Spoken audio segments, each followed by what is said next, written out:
2020년 성탄절 예배를 우리 하나님께 드리겠습니다. 묵상 기도하시겠습니다.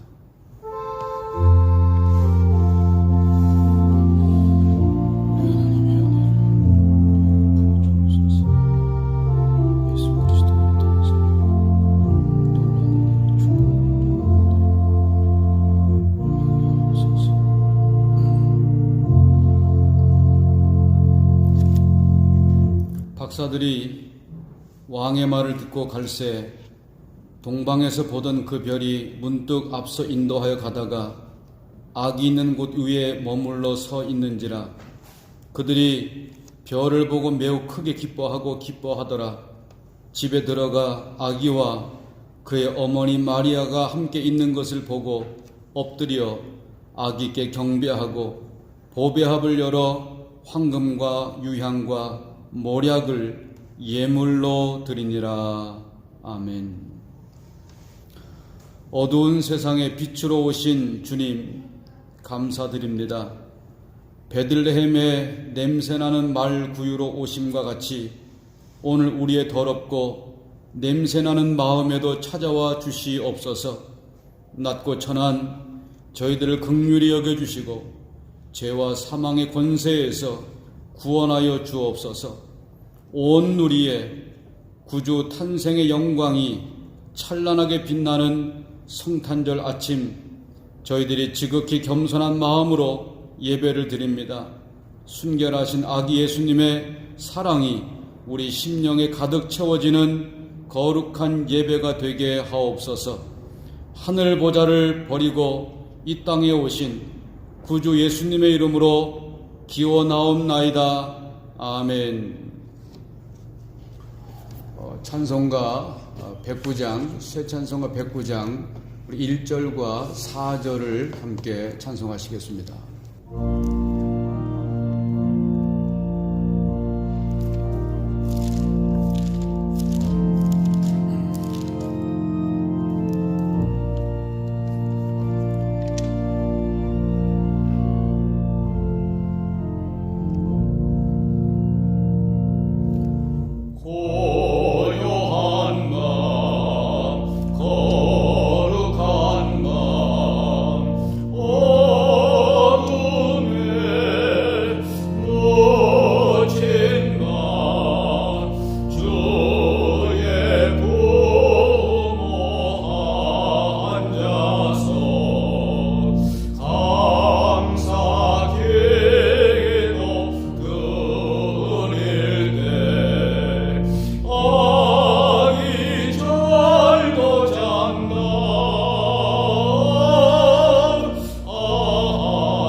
신앙 고백하시겠습니다. 전능하사 천지를 만드신 하나님 아버지를 내가 믿사오며 그 외아들 우리 주 예수 그리스도를 믿사오니 이는 성령으로 잉태하사 동정녀 마리아에게 나시고 본디오 빌라도에게 고난을 받으사 십자가에 못 박혀 죽으시고 장사한 지 사흘 만에 죽은 자 가운데서 다시 살아나시며 하늘에 오르사 전능하신 하나님 우편에 앉아 계시다가 저리로서 산자와 죽은 자를 심판하러 오시리라. 성령을 믿사오며 거룩한 공회와 성도가 서로 교통하는 것과 죄를 사하여 주시는 것과 몸이 다시 사는 것과 영원히 사는 것을 믿사옵나이다. 아멘. 우리 하나님의 말씀 함께 보시겠습니다. 구약성경 미가서 5장 2절 한 절 말씀을 우리 다 같이 함께 읽도록 하시겠습니다. 구약성경 미가서입니다. 미가서 5장 2절을 다 같이 읽습니다. 베들레헴 에브라다야, 너는 유다 족속 중에 작을지라도 이스라엘을 다스릴 자가 내게서 내게로 나올 것이라. 그의 근본은 상고의 태초이니라. 아멘. 기도 드리시겠습니다. 우리를 사랑하셔서 높고 높은 자리를 버리시고 낮고 천한 이 땅에 내려오셔서 우리를 구원하신 그 예수님께서 탄생하신 성탄절을 우리가 맞게 하시고, 이 성탄절에 하나님을 찬양하며 이 땅에 오신 예수 그리스도를 찬송하는 이 귀한 예배 가운데 우리 하나님 임재하시고 우리 가운데 친히 말씀하여 주시어서 예수 그리스도의 탄생의 이 귀한 의미를 깨닫고 예수 그리스도를 우리의 심령에 모시고 살아가는 믿음의 재발견이 우리 가운데 있게 하여 주시옵소서. 예수님 이름으로 기도드립니다. 아멘. 기독교 신앙의 출발점은 계시에 있습니다. 계시라고 하는 말은 보여준다라고 하는 말입니다. 우리는 하나님을 알 수가 없습니다.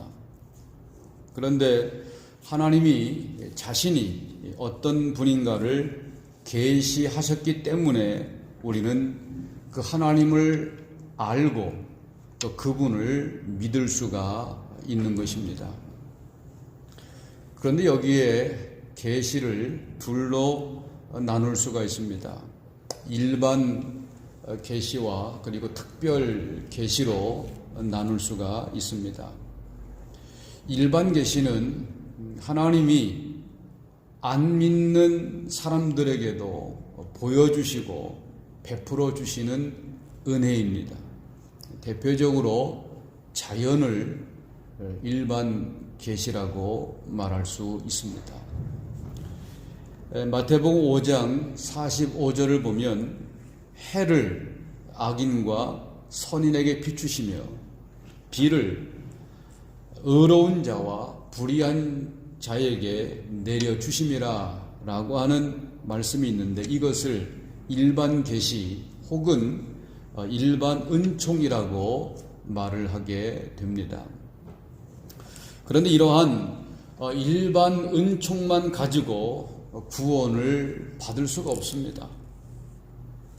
자연을 통해서 누군가가 위대하게 자연을 창조했다는 사실을 알 수는 있지만 그분이 어떤 분인지, 그리고 인간이 어떠한 존재이고 어떻게 하나님을 만날 수 있는가, 만날 수가 없기 때문에 하나님은 특별한 계시를 보여줄 필요가 있으셨습니다.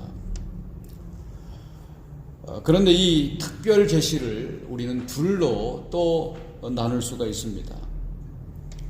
이 특별 계시에는 성경이 있고 또 기적이 있습니다. 성경을 통해서 하나님이 어떤 분인지를 우리가 알 수가 있습니다. 그리고 성경을 통해서 인간이 어떠한 존재인지를 우리는 알 수가 있는 것입니다. 그리고 그 인간이 어떻게 하나님을 만나서 구원받을 수 있는지를 성경이 우리들에게 가르쳐주고 있는 것입니다. 그래서 성경은 특별한 계시의 말씀입니다. 그런데 때로는 성경이 하나님의 말씀인 것을 입증하시기 위해서 자연을 뛰어넘어서 초자연적인 간섭과 기적을 일으켜 주십니다. 그래서 기적도 하나님의 특별한 계시라고 말을 하게 되는 것입니다. 그러나 성경의 기적은 기적만을 위한 기적이 아니라 그 기적을 통해서 그 무엇인가를 가르치려고 하는 것입니다. 그래서 성경의 기적을 우리는 표적이라고 이야기를 합니다. 기적 중에 기적, 표적 중에 표적이 있다면 바로 그것은 하나님께서 메시아 예수 그리스도를 우리들에게 이 땅에 보내주신 것입니다. 그래서 성탄은 기적 중에 기적이라고 말을 할 수 있을 것입니다. 예수님이 탄생하기 700년 전에 미가라고 하는 선지자를 통해서 그분이 베들레헴에 태어날 것을 예언하셨습니다. 바로 오늘 우리가 읽으신 말씀이 이 말씀입니다. 그러면 베들레헴에서 예수님이 탄생하신 것이 어떤 의미에서 기적 중에 기적이 될 수 있을까요? 첫 번째로는 예언을 성취하는 기적인 것입니다. 미가 선지자는 BC, 예수님께서 오시기 전 BC 700년경에 메시아 탄생에 대한 예언을 하게 되어집니다. 우리 한번 본문으로 읽으셨던 미가서 5장 2절을 한 번 더 읽도록 하시겠습니다. 베들레헴 에브라다야 너는 유다 족속 중에 작을지라도 이스라엘을 다스릴 자가 네게서 네게로 나올 것이라. 그의 근본은 상고의 태초이니라. 아멘. 베들레헴 에브라다야에서, 베들레헴과 에브라다야는 같은 지명을 이야기하는 것입니다. 바로 이 베들레헴 에브라다에서 이스라엘의 왕, 인류의 왕 되시는 메시아가 태어난다고 기록을 하고 있는 것입니다. 그리고 이 예언은 700년이 지난 후에 정확하게 이루어지고 있다는 것입니다. 이 예언이 실현된 광경을 신약성경 마태복음 2장 1절과 2절의 말씀에서 이렇게 기록을 하고 있습니다. 우리 같이 읽도록 하시겠습니다. 헤롯 왕 때에 예수께서 유다 베들레헴에서 나심에 동방으로부터 박사들이 예루살렘에 이르러 말하되 유대인의 왕으로 나시니가 어디 계시뇨? 우리가 동방에서 그의 별을 보고 그에게 경배하러 왔노라 하니. 아멘. 그리고 이제 4절에서 헤롯 왕이 대제사장들과 서기관들에게 묻습니다. 그리스도가 어디에서 탄생하겠느냐라고 헤롯이 묻게 되어집니다. 그리고 그들이 이렇게 헤롯 왕 앞에 대답을 합니다. 마태복음 2장 5절과 6절을 같이 읽습니다. 가로되 유대 베들레헴에 오니 이는 선지자로 이렇게 기록된 바 또 유대 땅 베들레헴아 너는 유대 고을 중에 가장 작지 아니하도다. 내게서 한 다스리는 자가 나와서 내 백성 이스라엘의 목자가 되리라 하였음이니이다. 아멘. 이 예언의 말씀은 미가 선지자의 예언의 말씀이고 700년 후에 유대 땅 베들레헴에서 메시아 예수님은 태어나신 것입니다. 그래서 예언이 성취되어진 것입니다. 그러므로 예언의 성취는 기적 중에 기적이라고 말을 할 수 있을 것입니다. 예언의 말씀은 사람의 말이 아니라 하나님의 말씀이라고 성경은 우리들에게 말씀해 주고 있습니다. 베드로후서 1장 21절을 보면 이 예언의 말씀은 사람의 이야기가 아니다, 그렇게 말씀하고 있습니다. 우리 같이 베드로후서 1장 21절을 읽습니다. 예언은 언제든지 사람의 뜻으로 낸 것이 아니요 오직 성령의 감동하심을 입은 사람들이 하나님께 받아 말한 것임이니라. 아멘. 구약 성경에서 이렇게 메시아가 탄생할 것이라고 예언되어진 말씀이 무려 574구절이 된다고 바튼 페인이라고 하는 구약 성경학자는 이야기를 하고 있습니다. 그 가운데 이사야 7장 14절 말씀을 우리 같이 읽도록 하시겠습니다. 예수님께서 메시아로 탄생할 것에 대한 예언의 말씀이 이사야 7장 14절의 말씀에도 담겨 있습니다. 우리 같이 읽겠습니다. 그러므로 주께서 친히 징조로 너희에게 주실 것이라. 보라, 처녀가 잉태하여 아들을 낳을 것이요 그 이름을 임마누엘이라 하리라. 아멘.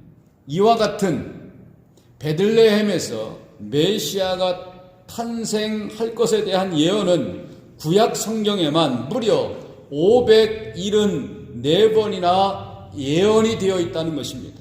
그리고 예언되어진 말씀은 그대로 성취되었다는 것입니다.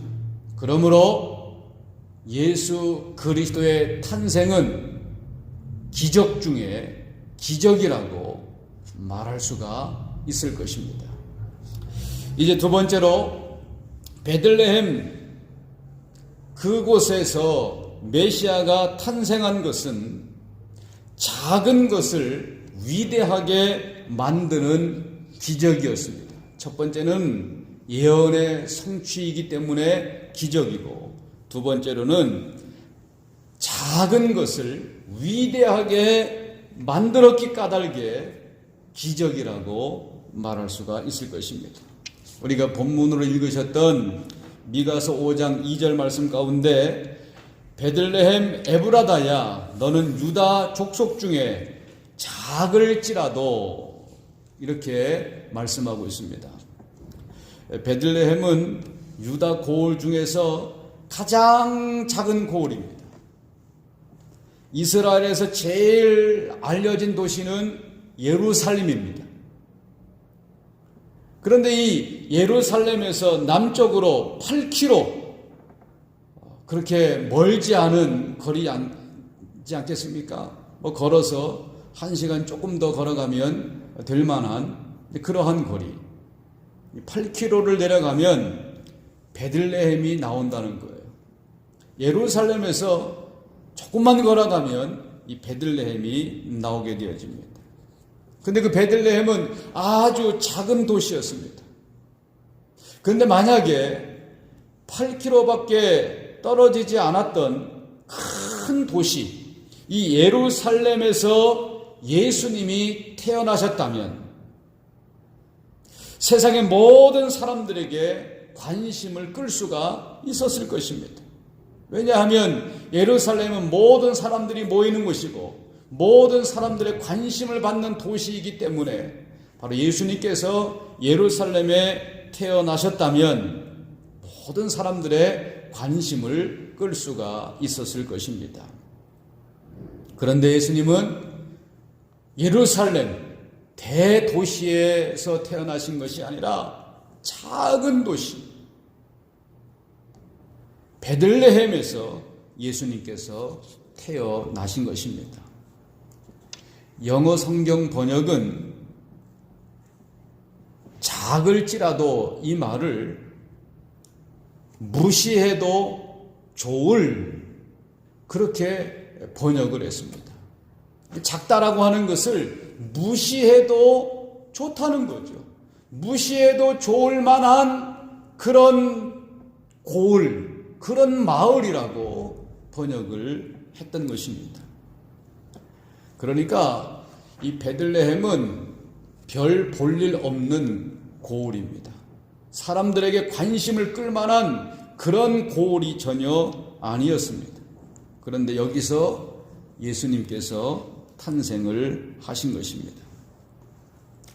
이렇게 별 볼 일 없는 곳에서 태어나신 그분의 존재는 그러면 별 볼 일 없는 분이셨느냐? 그렇지 않다는 거죠. 별 볼 일 없는 고을이지만 그곳에서 태어나신 그분의 존재의 근원은 말씀한 대로 태초부터 계셨던 분이다. 그렇게 성경은 증언해주고 있는 것입니다. 바로 그분은 별 볼 일 없는 고을에서 태어나셨지만 영원 전부터 계셨던 예수 그리스도라고 말씀하고 있는 것입니다. 예수 그리스도가 이 작은 별 볼 일 없는 베들레헴에서 태어나신 것입니다. 바로 이것이 위대한 기적이 아니고 무엇이겠습니까?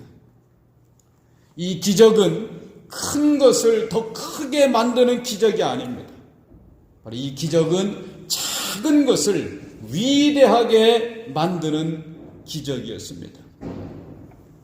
사랑하는 여러분, 우리가 사는 세상은 큰 것을 숭배하는 세상입니다. 그래서 이런 시대를 메가 시대라고 이야기를 합니다.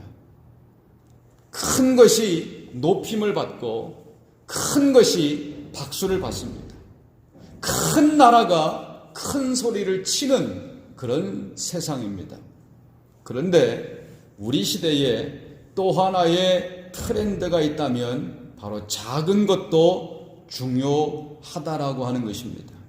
이것을 마이크로라고 이야기를 합니다.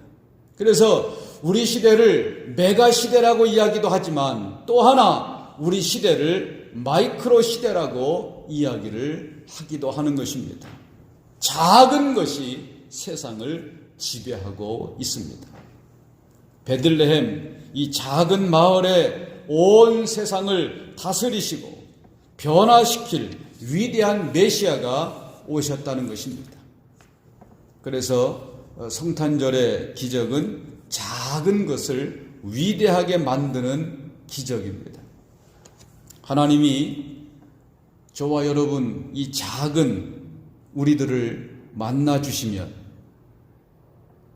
정말로 작지 않습니까? 우리가 이 작은 저와 여러분들 별 볼 일 없는 인생을 살고 있는 저와 여러분들을 우리 주님이 만나 주시면 별 볼 일 없는 인생이 별 볼 일 있는 인생으로 바뀔 수 있다는 것입니다. 바로 특별한 인생이 될 수 있는 것입니다. 여러분, 베들레헴이라고 하는 이 이름의 뜻이 무엇인지 아시지요? 이 베들레헴은 떡집이라고 하는 그런 이름의 뜻을 가지고 있습니다.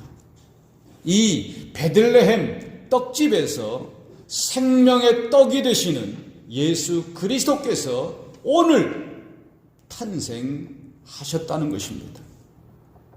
그 예수님은 어느 날 이런 놀라운 말씀을 선포해 주셨습니다.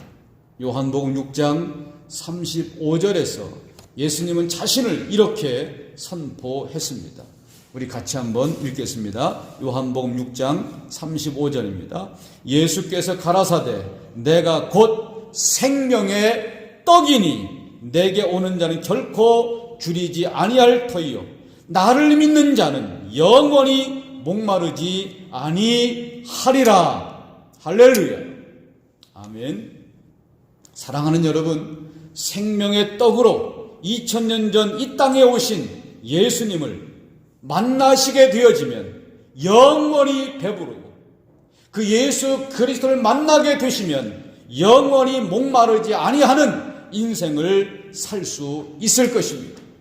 오늘 탄생하신 그 예수 그리스도를 저와 여러분 모두가 만나시고 영원히 배부르시고 영원히 목마르지 아니하는 그런 인생을 누리시며 사실 수 있기를 주님의 이름으로 축원을 드리겠습니다. 아멘. 기도하십시다. 우리를 구원하여 주시기 위하여 지극히 작은 고을 베들레헴에 탄생하신 주님의 탄생은 예언의 성취이기 때문에 거룩한 기적이며 베들레헴 작은 마을을 위대하게 만드는 기적이었기 까닭에 하나님의 계획과 섭리 앞에 찬양과 영광을 올려드립니다.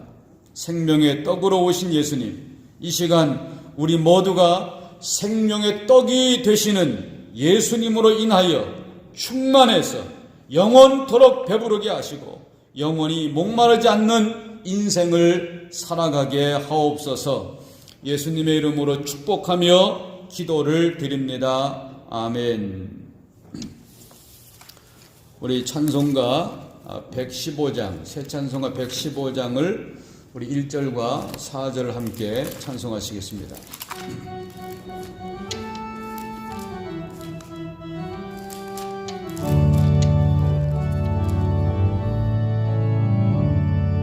길보다 거저하셨네 만백성 맞아라 온 교회여 다 일어나 다 찬양하여라 다 찬양하여라 다 찬양하여라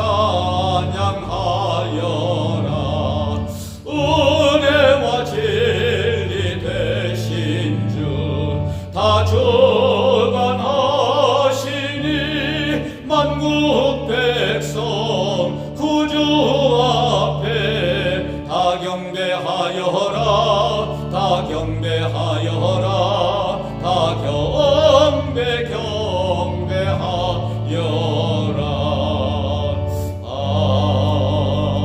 아멘. 지금은 예수 그리스도의 은혜와 하나님 아버지의 사랑하심과 성령님의 교통, 감화, 격려하심이 오늘 베들레헴 땅에 탄생하시고 그 예수 그리스도를 만남으로 영원히 배부르며 영원히 목마르지 아니하는 인생을 살기를 이제 마음에 기도하고 돌아가는 우리 교회의 모든 성도들 머리머리 위에 이제로부터 영원토록 함께 하시기를 간절히 축원하옵나이다. 아멘.